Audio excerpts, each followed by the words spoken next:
नमस्कार बीएड प्रथम वर्ष के विद्यार्थियों को। और हम आज बीएड प्रथम वर्ष के अंदर जो अपना प्रथम प्रश्न पत्र है बाल्यावस्था में विकास और वृद्धि चाइल्डहुड एंड ग्रोइंग अप, इस विषय का अध्ययन कर रहे हैं। हमने जो लास्ट वीडियो के अंदर हमने शिक्षा मनोविज्ञान के रूप में शिक्षा का जो समुचित अर्थ है, जो शिक्षा का जो सामान्य सा अर्थ है, उसके बारे में अध्ययन किया था। तो शिक्षा के अंदर हमने देखा कि शिक्षा एक सीखने का जरिया है। सीखने, किसी भी कार्य को सीखना ही शिक्षा कहते हैं। उसके अंदर समुचित अर्थ के अंदर पढ़ना, लिखना या गणना करना है। और यदि अपने व्यापक अर्थ में देखें तो शिक्षा एक ऐसा माध्यम है जो व्यक्ति के सर्वांगीण गुणों का विकास करती है। उसके अंदर आध्यात्मिक, भौतिक और उसमें मानसिक रूप से जो विकास करती है वो शिक्षा करती है। शिक्षा समायोजन करना सिखाती है। शिक्षा निरंतर चलती रहती है। और शिक्षा क्या है? शिक्षा के माध्यम से ही व्यक्ति अपने जीवन के अंदर अपनी जो उसकी आवश्यकता है उसकी पूर्ति करता है, सामाजिक आवश्यकता की पूर्ति करता है, नैतिक आवश्यकता की पूर्ति करता है। तो शिक्षा के माध्यम से बालक का सर्वांगीण विकास होता है। तो इसी के आधार पर हम शिक्षा मनोविज्ञान के अंदर शिक्षा का अर्थ देखा। उसके बाद हम आज मनोविज्ञान का भी एक संक्षिप्त अर्थ देखेंगे। उसके बाद हम उसका संबंध करते हुए किस प्रकार से उससे संबंधित है, फिर हम शिक्षा मनोविज्ञान को व्यापक रूप से पढ़ेंगे। तो शिक्षा मनोविज्ञान के रूप में हमने जो देखा है कि शिक्षा जो मनोविज्ञान है वो एक साइकोलॉजी जिसको अपने कह सकते हैं, वो दो शब्दों से मिलकर बनी है, साइकी और लोगस। साइकी और लोगस, साइकी और ग्रीक भाषा का शब्द है। ग्रीक भाषा का शब्द होने के कारण इसका जो अध्ययन, इसका जो अर्थ होता है वो आत्मा से लिया जाता है। लोकस का अर्थ होता है अध्ययन करना। तो यदि शाब्दिक अर्थ के रूप में हमने देखें तो इसका जो अर्थ बनता है आत्मा के अध्ययन के रूप में। जैसा कि हम जानते हैं कि जो शिक्षा मनोविज्ञान है वो एक दर्शन शास्त्र का ही पार्ट था। दर्शन शास्त्र से ही अलग हुई थी।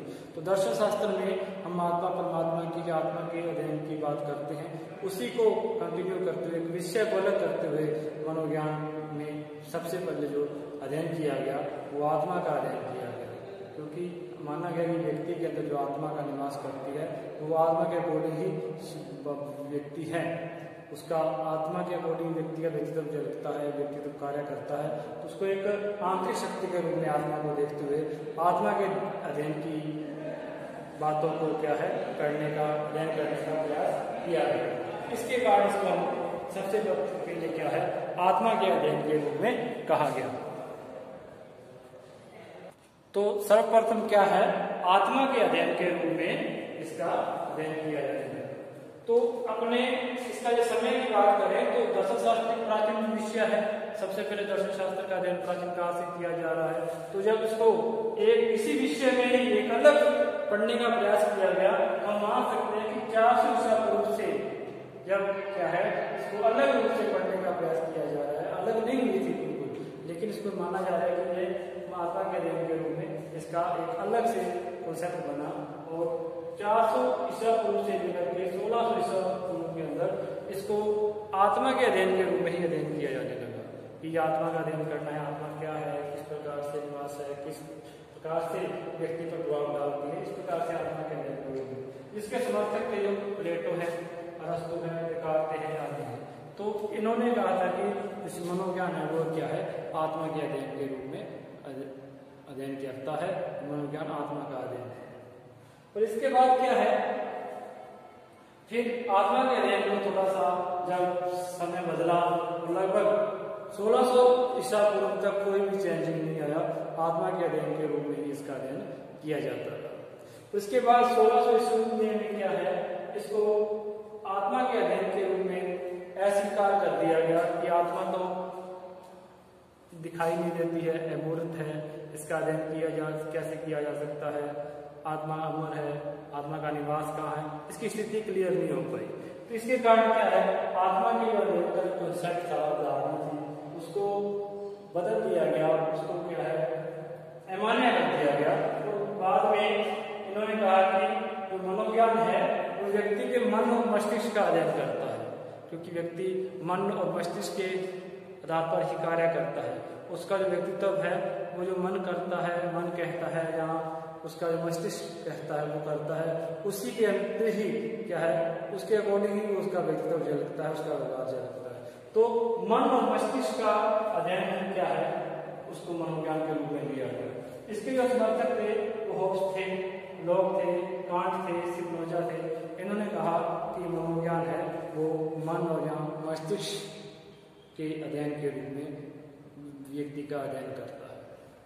फिर वही बात धीरे धीरे अमान्य हो गई कि जिस प्रकार से आत्मा का कोई स्वरूप नहीं है और मन और मस्तिष्क का कोई स्वरूप नहीं है, मन चंचल है, मन कई प्रकार के हो सकते हैं, है ना, जिस प्रकार से अचेतन मन है, अचेतन मन है, तो उसका भी उसने क्या है, मन और मस्तिष्क का भी कॉन्सेप्ट उसके लिए अमान्य हो गया धीरे धीरे जैसे उसका विकास हुआ। तो इसके बाद तीसरा जो उसने पाया था वो क्या है, चेतना का अध्ययन। तो चेतना के रूप में, क्योंकि हम व्यक्ति चेतन होकर के जो कार्य करता है, चेतन मन में उसके कार्य रहते हैं, वो कार्य को बाहर भी प्रकट करता है। इस प्रकार से चेतना के अध्ययन के रूप में उसका अध्ययन किया जाने लगा कि मनोविज्ञान है वो व्यक्ति के चेतन का अध्ययन करता है। तो इसके समर्थक थे जो विलियम वुड थे, विलियम जेम्स थे, टीचर थे, जैमसन थे और चैपल थे। इन्होंने कहा कि जो मनोविज्ञान है वो चेतना का अध्ययन है। तो चेतना के अध्ययन के रूप में इसका अध्ययन किया जाने लगा। धीरे धीरे क्या है, जब 19वीं शताब्दी तक हम पहुंचे तो इन तीनों को विरोध करते हुए, तीनों को अमान्य करते हुए अंतिम रूप से जो इसका विकास क्रम आया वो आया व्यवहार का। कहा जाने लगा कि मनोविज्ञान जो मानव के व्यवहार का अध्ययन करता है, मानव किस प्रकार से व्यवहार करता है, वो जिस प्रकार का व्यवहार प्रदर्शित करता है उसी प्रकार की उसकी बुद्धि लगती है, उसी प्रकार की उसकी मानसिक तेज है, उसी प्रकार से उसका व्यक्तित्व है। तो व्यवहार के द्वारा ही हम उसके मन को समझ सकते हैं, उसकी व्यक्तित्व को समझ सकते हैं। तो अंतिम रूप से जो अध्ययन इसका अवधारणा का विकास करके अवधारणा के रूप में आया वो 19वीं शताब्दी से लेकर के वर्तमान तक जो चल रहा है वो व्यवहार के अध्ययन के रूप में चल रहा है। तो वर्तमान में हम क्या कहते हैं कि शिक्षा मनोविज्ञान क्या है, व्यवहार का अध्ययन है। इसका अध्ययन है व्यवहार का अध्ययन है। तो हमने देखा इसमें 4 स्टेप है, 4 इसके विकास क्रम है। 400 ईसा पूर्व से लेकर के 1600 ईसा पूर्व तक बहुत लंबा समय था। वो एक मनोविज्ञान को आत्मा के विज्ञान के रूप में, आत्मा के अध्ययन के रूप में माना जा रहा था। अरस्तु थे, प्लेटो थे, इसके जो समर्थक थे। उसके बाद 1600 लेकर के 1700 शताब्दी तक, यानी कि 100 साल तक मान सकते हैं अपने। तो उसमें हॉबस, लॉक और कांट उन्होंने कहा कि मनोविज्ञान आत्मा का अध्ययन नहीं है, मनोविज्ञान तो मन और मस्तिष्क का अध्ययन है। इसके बाद कुछ समय बदला और समय के साथ साथ उन्होंने क्या है, नए इसके समर्थक आए, नई खोजें हुई और इसके नए नए विकास जो समय बढ़े और धीरे धीरे इसको चेतना के विज्ञान के रूप में अध्ययन किया जाने लगा। तो कहा कि जो मनोविज्ञान है वो चेतना के अध्ययन के रूप में अध्ययन करता है, चेतना मानव की चेतना के अध्ययन के रूप में कार्य करता है। तो इसके समर्थक थे वो विलियम वुड थे, विलियम जेम्स थे, टीचर थे, जैमसन भी है और चैपल, ये सारे इसके थे। ये भी अपने देख लिया। अंतिम उसे अपने क्या देखा है, व्यवहार के अध्ययन के रूप में। तो इसका जो वर्तमान में स्वरूप चल रहा है वो इसका व्यवहार के अध्ययन के रूप में चल रहा है, जिसके अंदर कई व्यवहारवादी मनोवैज्ञानिक हैं, जैसे जेबी वाटसन है, वुडवर्थ है, मैक्सवेल है, स्पिनर है, तो और भी कई व्यवहारवादी जो इसके समर्थक हैं, मनोवैज्ञानिक हैं, समर्थन करते हैं।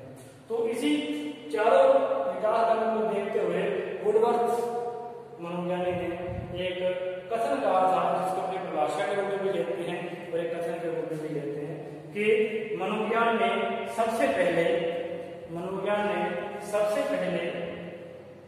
अपनी आत्मा, फिर मन और फिर चेतना का त्याग किया। यानी कि सबसे पहले उसने आत्मा को खो दिया, फिर उसने मन और मस्तिष्क का त्याग कर दिया, फिर उसको चेतना का भी त्याग कर दिया और वर्तमान में वो व्यवहार के स्वरूप को अपनाता है, यानी कि वो व्यवहार को अपना रहा है, व्यवहार को अपनाया हुआ है।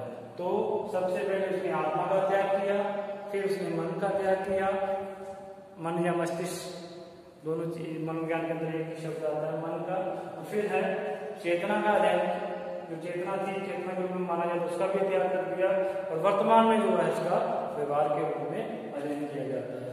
तो ये इसका एक विकास क्रम है, इसको शॉर्ट रूप में अपने याद रखें कि मनोविज्ञान का विकास क्रम किस प्रकार से हुआ है। तो इसी के आधार पर हम इसके विकास क्रम को निश्चित करते हैं, कुछ समय टाइमलाइन इसकी याद रखें ताकि कब कब इसमें परिवर्तन हुआ ये हमें आइडिया हो जाए।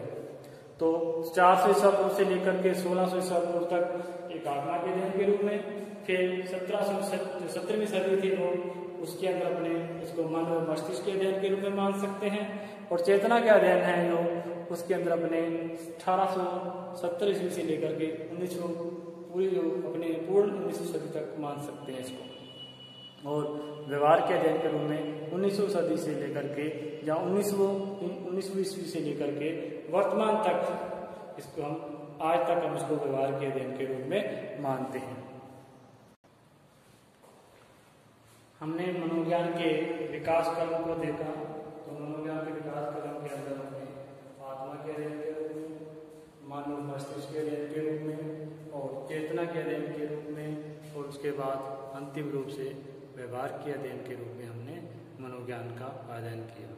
तो मनोविज्ञान के अध्ययन में किस विषयों का अध्ययन किया जाता है, उसके किन किन मनोवैज्ञानिकों ने किस प्रकार की परिभाषा दी है, इसका अध्ययन हम इसके अंदर करेंगे। कुछ महत्वपूर्ण जो परिभाषाएं हैं उसको हम देखेंगे। तो सबसे पहले है जेम्स वाटसन। तो जेम्स वाटसन ने कहा है कि मनोविज्ञान व्यवहार का सकारात्मक अध्ययन है। मनोविज्ञान व्यवहार का सकारात्मक अध्ययन है, यानी कि ये पॉजिटिव व्यू को देखता है, व्यवहार में क्या चेंजेस हुए हैं, किस प्रकार के अच्छे चेंजेस होने चाहिए, बदलना चाहिए। तो मनोविज्ञान व्यवहार का सकारात्मक अध्ययन है, ये बात रखना है, याद रखना है कि मनोविज्ञान के अंदर किस प्रकार के व्यवहार का अध्ययन किया जाता है, सकारात्मक व्यवहार का अध्ययन किया जाता है। दूसरा है वुडवर्थ के अनुसार, वुडवर्थ ने कहा है कि मनोविज्ञान सामाजिक वातावरण में होने वाले व्यवहार मानव व्यवहार का अध्ययन है। तो किस प्रकार का अध्ययन है, तो मानव व्यवहार का अध्ययन है। मनोविज्ञान के अंदर कुछ अपने उदाहरण देखे होंगे, तो पशुओं पर भी अध्ययन किया गया, तो उसी के आधार पर कि किस प्रकार से चेंजेस आते हैं, उसी जो सिद्धांतों को किस प्रकार से मानव पर लागू किया जाए, सकारात्मक रूप से लागू किया जाए, इसका अध्ययन किया जाता है। तो सामाजिक वातावरण में मानव व्यवहार में किस प्रकार से परिवर्तन आते हैं, उसका अध्ययन क्या है, मनोविज्ञान के अंदर किया जाता है। तो सामाजिक वातावरण में होने वाले मानव व्यवहार का अध्ययन क्या है, मनोविज्ञान। मैगडीगल ने लिखा है, मनोपति परिभाषा में विकास क्रम के रूप में देखेंगे कि मनोविज्ञान है, सबसे पहले उसने आत्मा का त्याग किया, फिर उसने मानव मस्तिष्क को त्यागा, फिर चेतना को त्याग दिया, और वर्तमान में व्यवहार का विज्ञान है, परिवर्तन निकाल।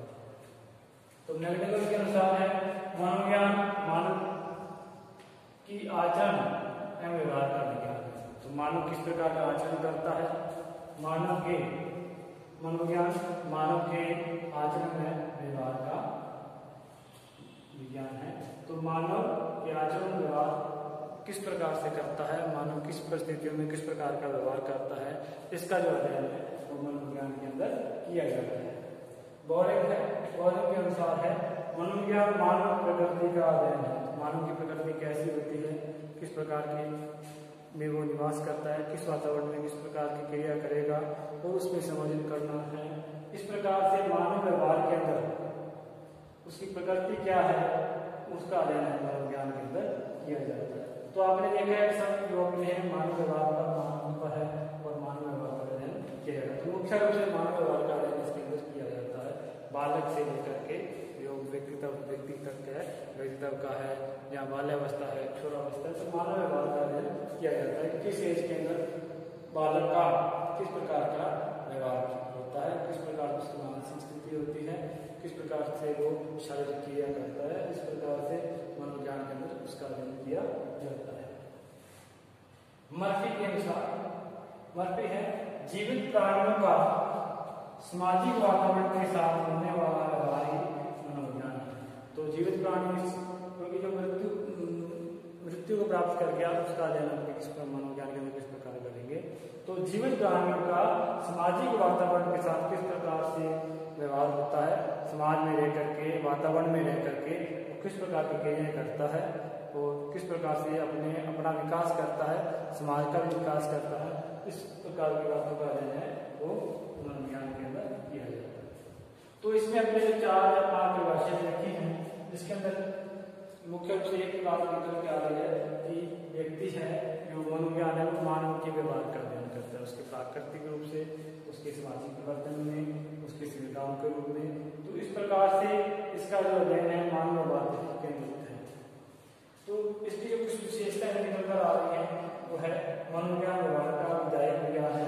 तो मनोविज्ञान विज्ञान का जो सकारात्मक अध्ययन है उसको हम विधायक विज्ञान ही बोलते हैं। तो मनोविज्ञान व्यवहार का विधायक विज्ञान है। तो ये प्रश्न कभी कभी कॉम्पिटिशन में भी आ जाता है कि विधायक विज्ञान क्या है, तो क्या मनोविज्ञान एक विधायक विज्ञान है या नहीं है, जहाँ मनोविज्ञान क्या है, विज्ञान है, विधायक विज्ञान है। तो इस प्रकार से ये प्रश्न एक प्रतियोगिता के लिए महत्वपूर्ण हो जाता है। तो ये याद रखना है कि मनोविज्ञान एक विधायक विज्ञान है। दूसरा है विकसित प्राणियों के व्यवहार का अध्ययन करता है। जो प्राणी हैं विकसित हैं उनका क्या है अध्ययन करता है कि उसने किस प्रकार से विकास किया है और वो किस प्रकार से आगे भी विकास कर सकता है।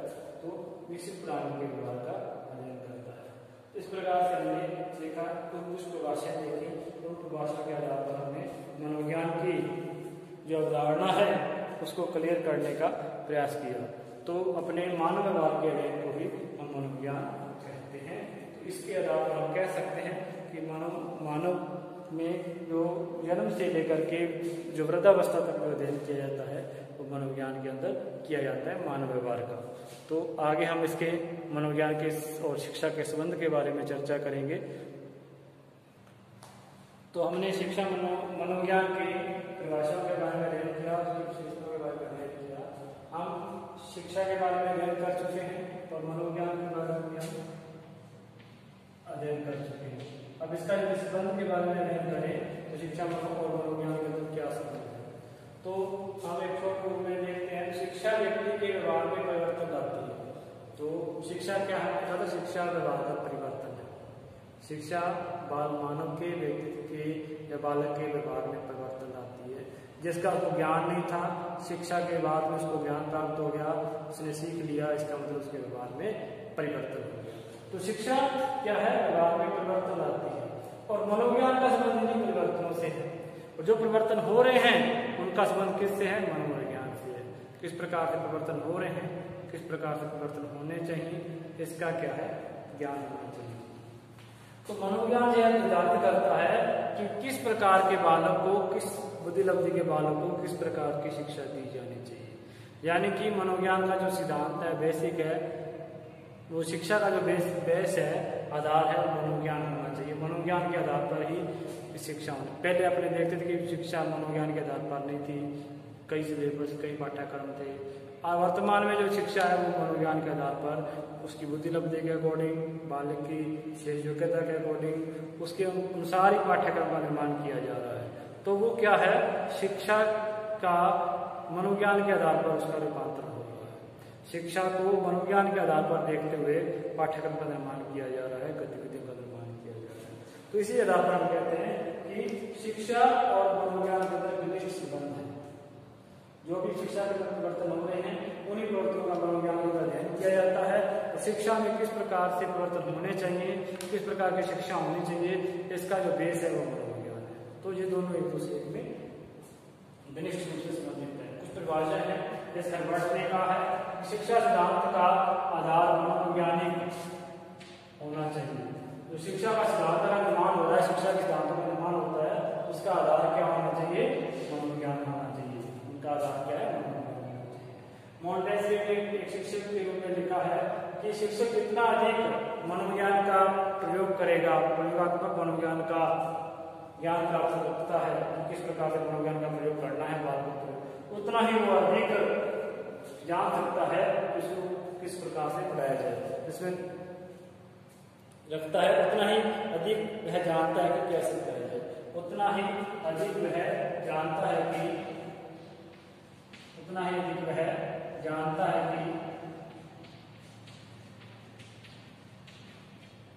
कैसे पढ़ाया जाए, बालक को कैसे पढ़ाया जाए। जितना ही शिक्षक मनोविज्ञान का प्रयोग करेगा, प्रैक्टिकल रूप से मनोविज्ञान का प्रयोग करेगा, उतना ही शिक्षक वह जान सकता है कि बालक को कैसे पढ़ाया जाए। तो बालक को पढ़ाने के लिए शिक्षा प्राप्त करवाने के लिए मनोविज्ञान का ज्ञान होना जरूरी है। इसलिए कोई भी शिक्षक भर्ती है उसके अंदर मनोविज्ञान का बाल विकास के रूप में या शिक्षा मनोविज्ञान के रूप में उसका एक अंश होता है, एक भाग होता है जो कंपल्सरी होता है। तो इस प्रकार से उसी के अनुसार इसके ने कहा है कि मनोविज्ञान शिक्षा का आधारभूत विज्ञान है। मनोविज्ञान शिक्षा का आधारभूत ज्ञान है, यानी कि मनोविज्ञान शिक्षा का बेस है, आधार है। इस प्रकार से हमने भाषा के आधार पर देखा कि शिक्षा मनोविज्ञान के अंदर बहुत अधिक घनिष्ठ संबंध है और ये दोनों ही